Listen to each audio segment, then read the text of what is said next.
Hello mga be! For today's video, mag-unbox tayo ng Chowking blind boxes. I've got here 2 blind boxes, so tignan natin kung ano yung makukuha natin kapag binuksan natin sila. For reference, Chowking has 4 blind boxes, so you can either get a Chow Fan, Siopaw, Wonton Mami, or Halo-Halo. Struggle is real ang pagbubukas ko sa blind box, pero mali pala yung pagbubukas ko sa unang blind box kaya nahirapan ako. Ito na yung unang item natin, so ano kaya yung una nating makukuha pag binuksan natin to? Super excited na ako dyan kung ano yung makukuha ko for the first item. At ito na, bukas na, at ang nakuha natin ay Chow Fan.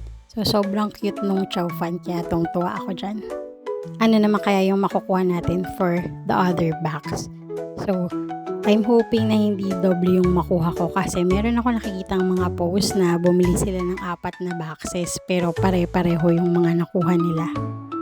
So, for the second box, tama na yung pagbubukas ko kasi nakita ko na kung saan siya talaga binubuksan. So, excited tayo dyan at kinakabahan sa pagbubukas kasi sana hindi doble yung makuha natin. So, ayan na, bubuksan na natin ano kaya yung pangalawang item na makukuha natin. At ang item na nakuha natin sa second buy box is Halo-Halo. Super happy sa dalawang items na nakuha ko kasi ang cute nila. So, okay lang sa akin kahit anong makuha basta hindi siopaw. So, that's all for today's video. Thanks for watching. Don't forget to click like and share. Kabkun ka!